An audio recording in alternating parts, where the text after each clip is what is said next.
to the ongoing investigation into irregularities under Korea's previous conservative administrations.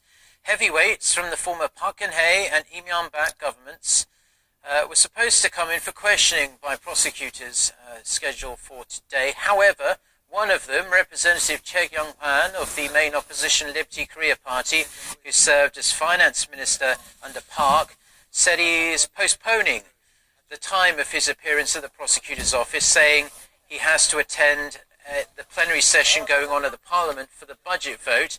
Che is facing allegations he received kickbacks from the National Intelligence Service in 2014 for taking some $90,000 in bribes in return for helping secure the intelligence agency's budget.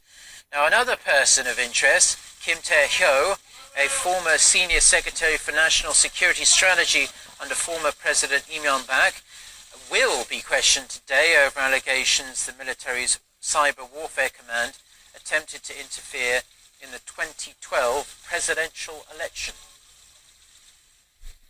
Prime Minister Lee Nak-yeon has expressed his condolences to the families of the 13 people who lost their lives last weekend when their fishing vessel capsized after colliding with a tanker off Korea's western coast. He ordered relevant ministries to fully take care of the matter. The Oceans and Fisheries Ministry and other related ministries should reassess whether rescue plans are properly executed, and if not, come up with contingency measures to deal with such accidents. During Tuesday's cabinet meeting, Prime Minister Lee noted that safety measures for fishing vessels were reinforced in 2015 after a boat capsized off the coast of Jeju Island, killing 15 people. Meanwhile, the body of one of the two people unaccounted for, the captain of the fishing boat, has been found at a nearby beach. Now, marking the 54th Trade Day here in South Korea, President Moon Jae-in attended a special ceremony this morning.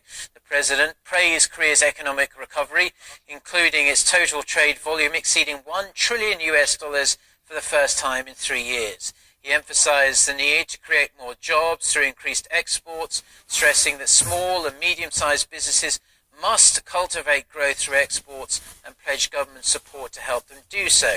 President Moon also said the government will look to reform Korea's regulations to boost R&D investment and called for more cooperation between SMEs and conglomerates.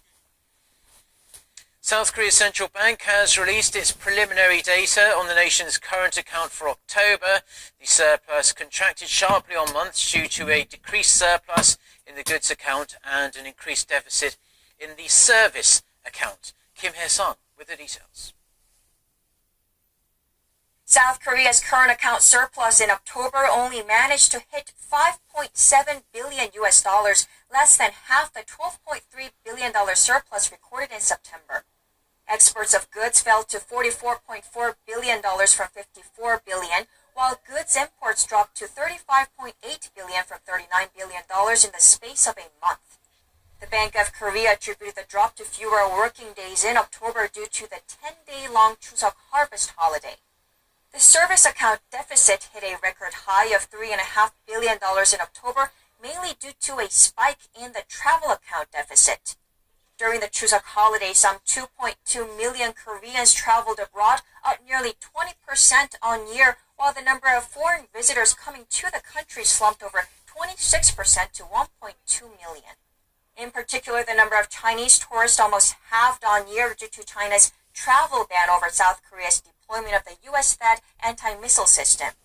On year, however, exports and imports in October increased by 3% and 5.6% respectively, continuing their growth streak.